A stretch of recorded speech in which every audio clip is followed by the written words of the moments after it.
The message came through at exactly 7:46 p.m. I was rinsing out my tea mug when my phone buzzed, just one of those routine dings that usually meant a store receipt or an app notification. But this one, it was from my mother. "Sweetheart, Jareth is hosting Dad's party. He thinks it's best if you don't come." That was it. No punctuation to soften it. No "we love you" at the end. I stared at the screen as the water ran cold over my hand. I read it again, thinking maybe I'd misread. But no, those words held firm, like nails through the skin. It's strange how betrayal doesn't yell. It just knocks politely. I didn't answer right away. I set the mug down, wiped my hands, and walked into the study. On my desk sat a velvet box, navy blue, sleek edges, the kind of elegance that doesn't beg for attention. Inside was a handcrafted Italian fountain pen, engraved in silver, to the man who taught me resilience. I had spent weeks selecting it, customizing it, waiting for the craftsman to perfect the weight of the nib. It wasn't going to make it to his hands anymore. Not even 15 minutes later, a knock at the door. FedEx. The driver handed me an overnight envelope and gave a sheepish smile. Must be something fancy. Inside, a concert ticket, upper mezzanine seating, a matinee of Puccini, scheduled on the same afternoon as my father's celebration. Tucked in beside it, a handwritten card in Mom's looping script. "We know you'd want something peaceful instead. Enjoy the opera, dear." They weren't just excluding me. They were replacing me with a seat in the dark, a performance where I was supposed to sit still, clap politely, and disappear before the final bow. Later that night, Emma, a friend from Santa Barbara, sent me a photo from the event setup. "You're not going, right?" "I thought this might upset you." The photo showed a massive family portrait mounted on canvas to be displayed at the entrance of the party. My parents, Jareth, even his ex-wife somehow made it into the frame. And right beside my father, an empty chair.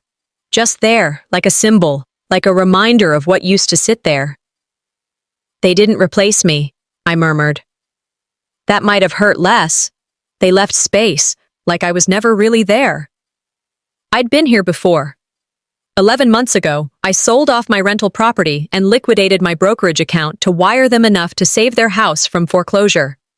They were drowning in late payments, some from their poor investments, most from Jareth's business pivots. I did it without hesitation, without contract. Because that's what daughters do, right? I didn't need praise. I didn't ask for repayment, but I'd thought, foolishly, that love would carry memory. Apparently, I was wrong. Apparently, love needs invoices. I sat back in my chair and turned toward the window, watching the reflection of my lamp flicker against the glass. And like a reflex, one I didn't even notice until years of therapy helped me see it, I began making excuses for them. Maybe they just wanted to avoid drama.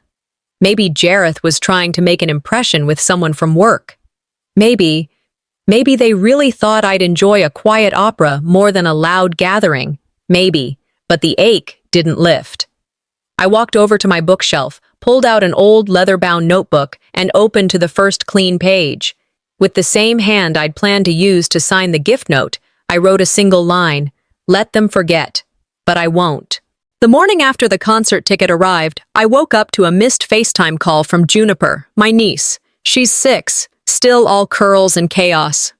I called her back from my kitchen table, sipping reheated coffee while trying to steel myself for another round of family tiptoeing.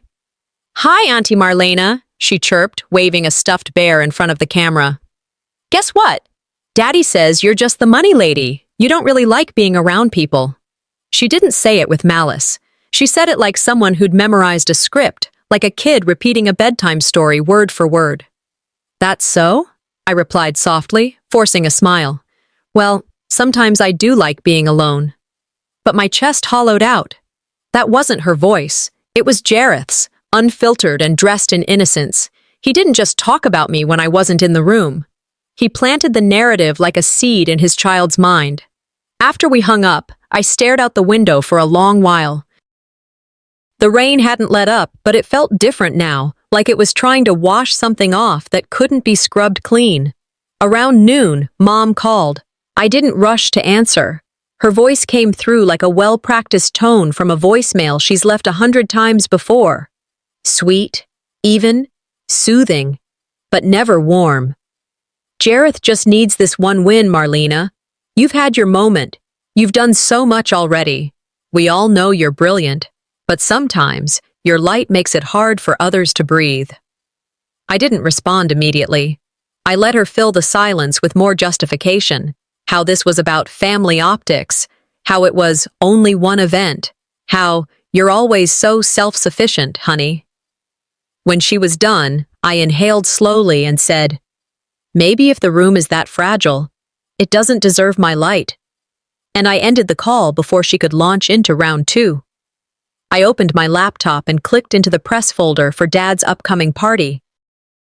The one they'd sent to media outlets, local journalists, even some minor TV coverage.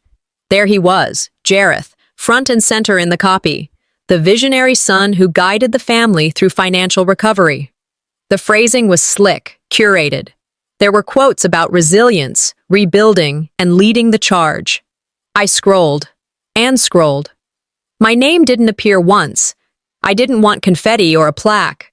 I didn't even need them to say thank you. But this was something else.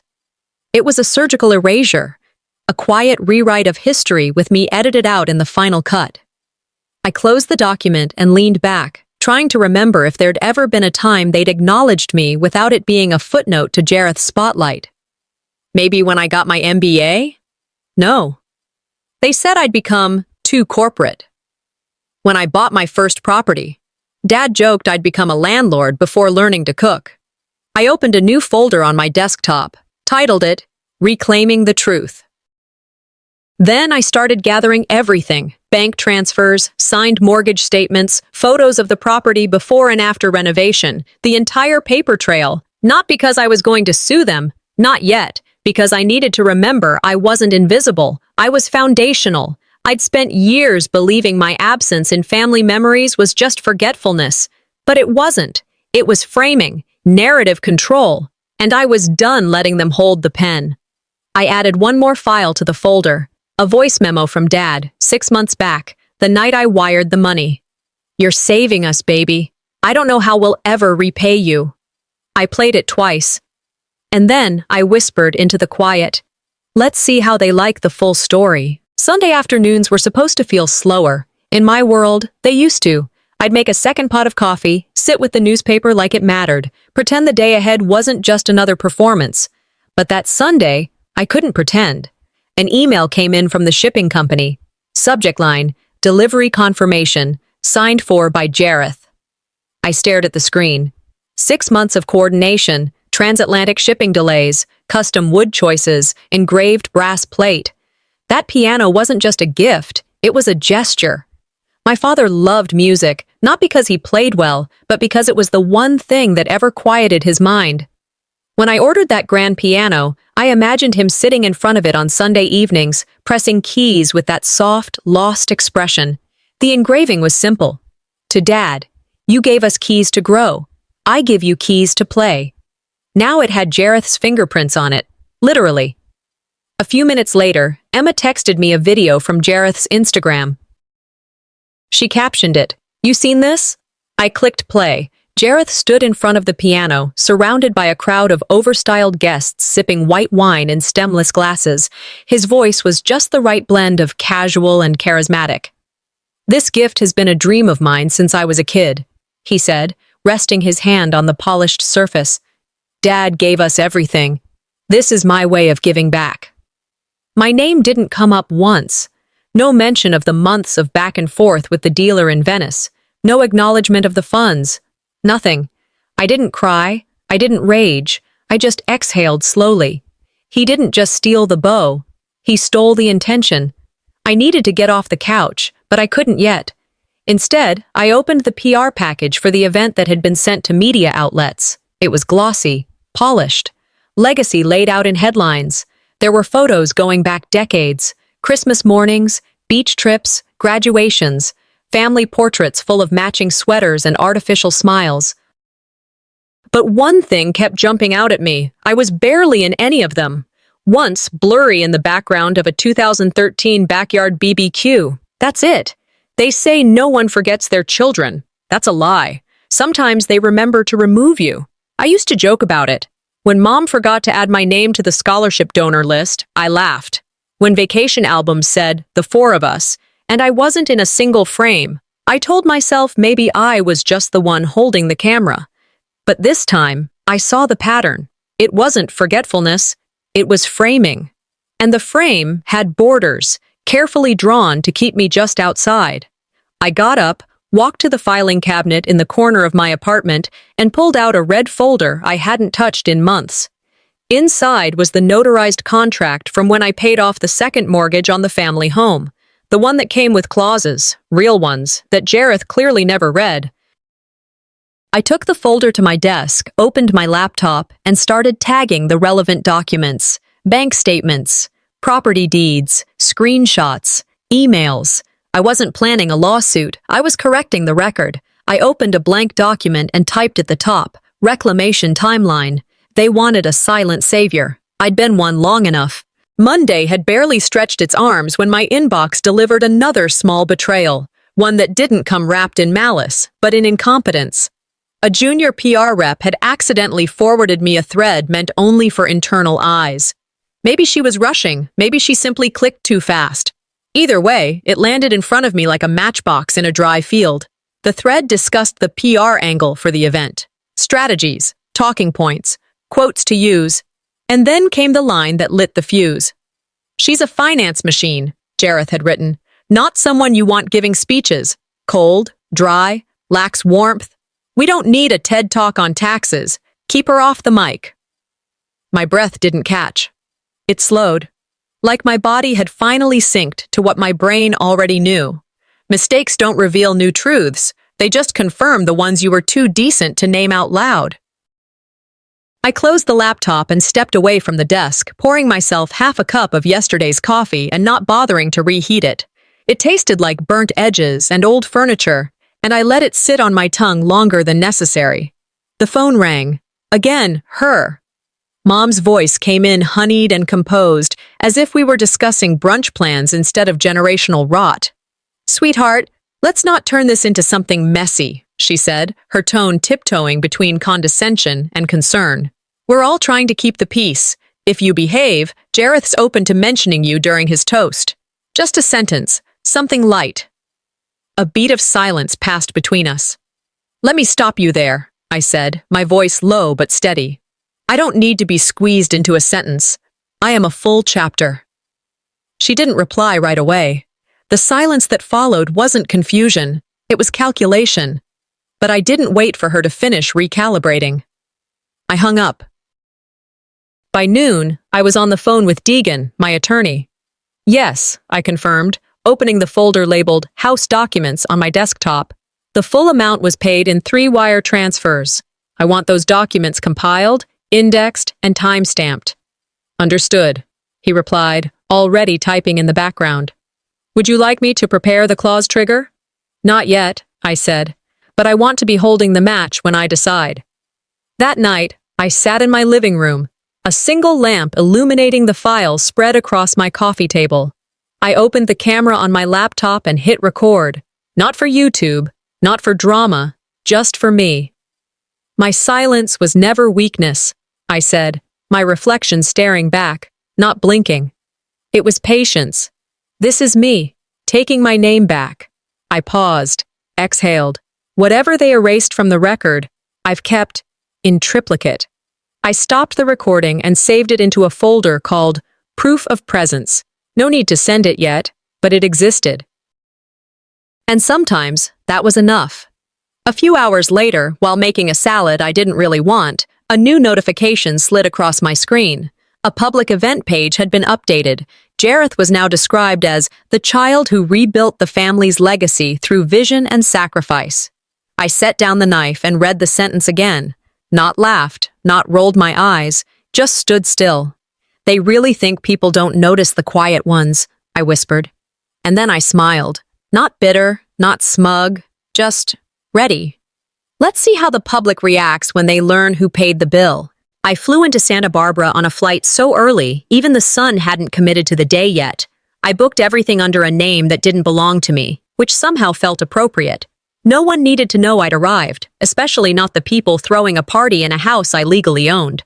The inn I checked into was small, no frills, just clean linens and a manager who minded his own business. I didn't pack anything special, just dark slacks, flats, and the all-black server uniform Thalia had overnighted to me, complete with a badge that read Samantha K. I wore it like armor. By 6:30 that evening, I was walking into the house through the service entrance. No one gave me a second glance. I was just another blur of labor moving chairs and napkins while the champagne cooled. Every step I took on that tile was one I paid for, literally. I recognized the flooring pattern, the lighting fixtures I picked out from a catalog when the old wiring failed, the monogrammed linen napkins that had been in my storage unit after Mom said they were too much for family use. But now they were folded into swans on cocktail tables. Classy, Instagram ready. They didn't see me, that was the point. I lingered near the kitchen, pretending to refill trays, just close enough to hear Jareth's voice rehearsing in the next room. I just wanted to create a space that honored where we came from, he said, pausing for dramatic effect. A house that reflects how far we've come, and who helped us get here. He meant himself. Of course he did. The sacrifices were personal, he continued. I stepped in during one of the darkest times for this family, restructured everything, took on the burden. I pressed my palm flat against the steel prep table and let it ground me. I could hear a staffer next to me murmur, "Wow. That's impressive."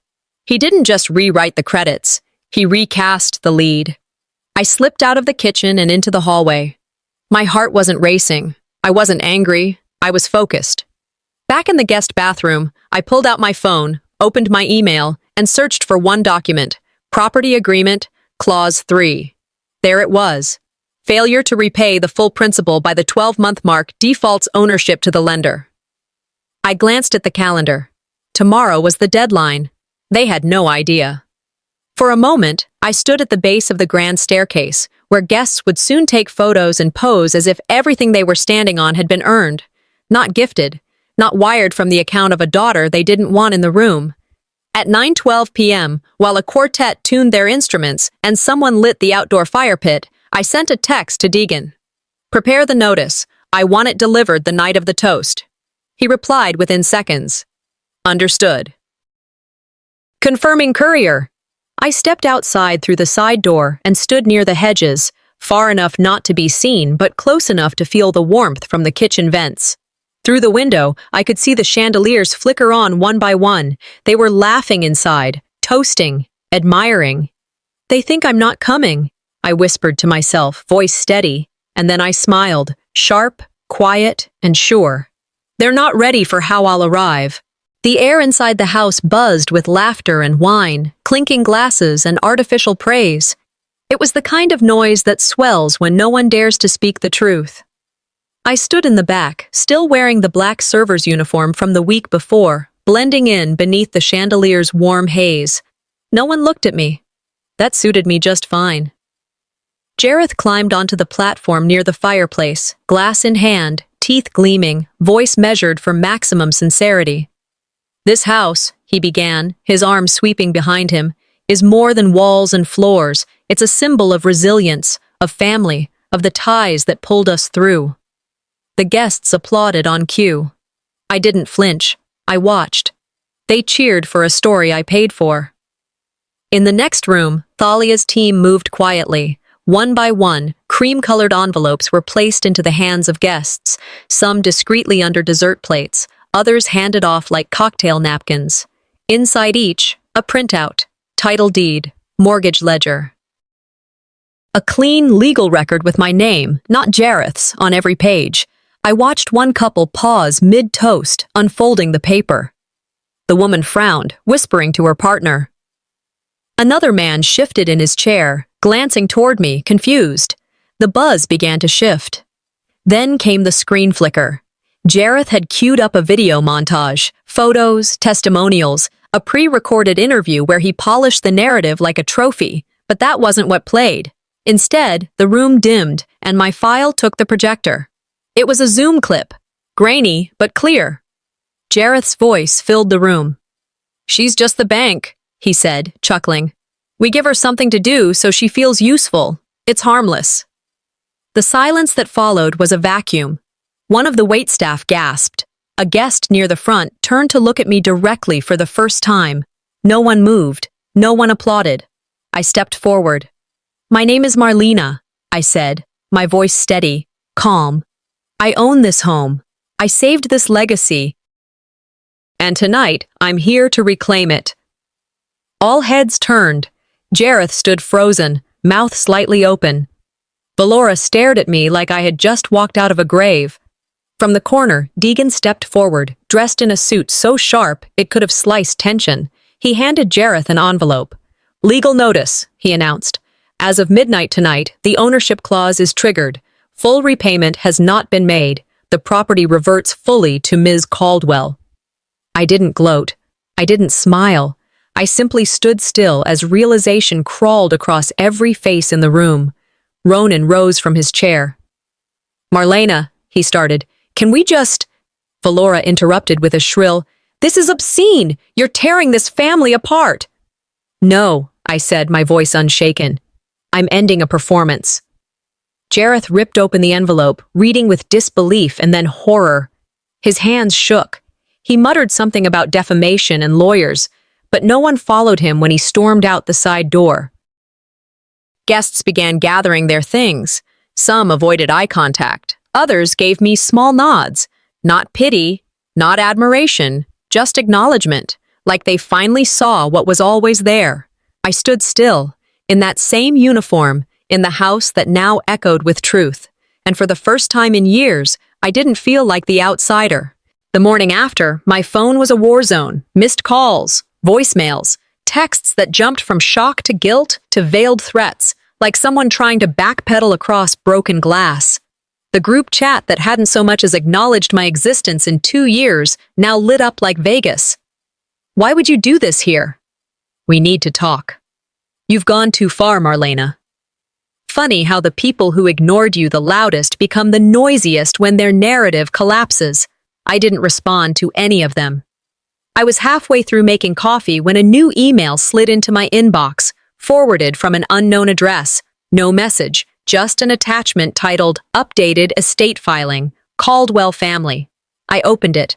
There it was, in cold legal ink, the most recent version of my parents' will, and I wasn't in it, removed completely.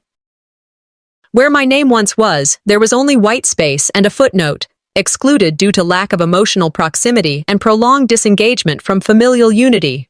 They wrote me out legally to justify how they'd erased me emotionally. I didn't throw the mug, I didn't cry. I sat at the kitchen table and reread it, twice, the same way I'd read the text about the opera invitation, calm, deliberate. Then I printed the document and slid it into my folder labeled, Receipts They'll Regret. By late morning, I stood outside the sunroom of the family house, the same one where I'd stood in shadows, in uniform, just days ago. Inside, Jareth paced. Valora dabbed at her temples with a cloth napkin. Ronan sat quietly, staring at the floor like it might offer a better version of reality. I didn't knock. I stepped in. Valora looked up, her voice already defensive. "That document is inaccurate. It was a draft." "Your father didn't sign it." "You really think this is about signatures?" I asked, voice low. "You used legal ink to make emotional choices." Jareth scoffed.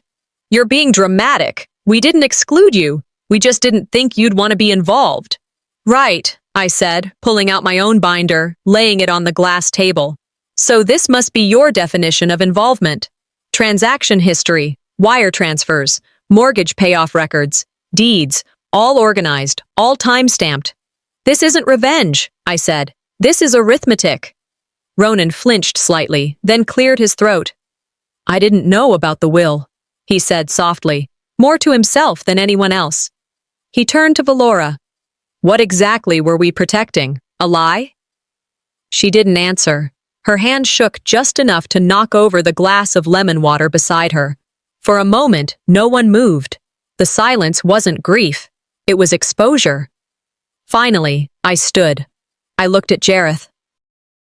His arms were crossed, but his eyes darted everywhere but mine. Valora tried to straighten her posture. Ronan looked older than I remembered. I reached the doorway, paused, turned back. I may be off your version of the will, I said, but my legacy doesn't need ink. It already built this house. And I walked out. Behind me, the weight of truth settled into the room like post-fireworks smoke.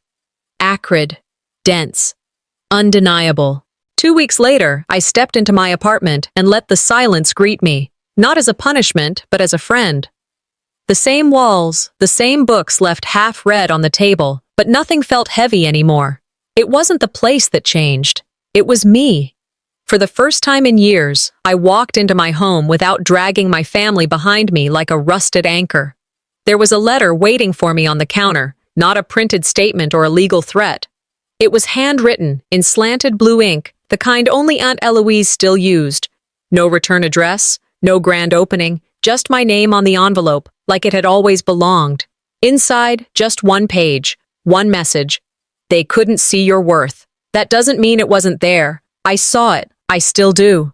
And I hope now you do too. I sat on the edge of my couch, holding that note like it had been dipped in gold. My eyes watered.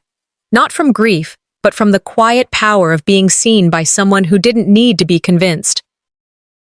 By midweek, screenshots from the party had gone viral. Jareth's coaching business was collapsing under the weight of exposure. The clip of him calling me just the bank had been shared across every platform, each caption more damning than the last. Valora hadn't responded to a single message since. Ronan sent one text. I should have said something sooner. I didn't reply. Some silences say more than words ever could. I turned my focus to what I knew, what had kept me steady even while they tried to unwrite me. I began building a platform, something I'd dreamed of but never had time to name. A digital financial literacy program, not for the loud ones, for the daughters who stayed quiet, the ones who signed the checks, not the speeches. I called it the Quiet Ledger. I started filming the first video that Friday. I didn't dress up, no fancy background, just my living room, a cup of tea, and my truth. This isn't about bitterness, I said into the camera. It's about balance. It's about understanding that sometimes you don't need to burn down your family tree. You just stop watering the rotten parts. The views trickled in, slow but steady. A woman in Ohio sent a message. I've never felt so seen. A grandmother from New Jersey wrote, I wish I'd learned this at your age. I didn't need their name. I had built something else, mine. 1 week later, I returned to Santa Barbara. Not to reclaim the house, but to close the loop. Deegan met me outside with the final documents. I signed, page after page, watching my signature give away what I had every right to keep. I let them have the house. Before I left, I hung a single note in the foyer, framed, matte black border, no title, no signature. Built on sacrifice, signed in silence, owned by truth. Then I turned and walked out, head high, keys left on the table. Back in Seattle, the camera blinked red. I sat in front of it again, softer this time, clearer. You don't always get the apology, I said. Sometimes you just get the exit, and sometimes that's enough. I looked into the lens and asked, if you've ever been written out, what chapter are you writing next?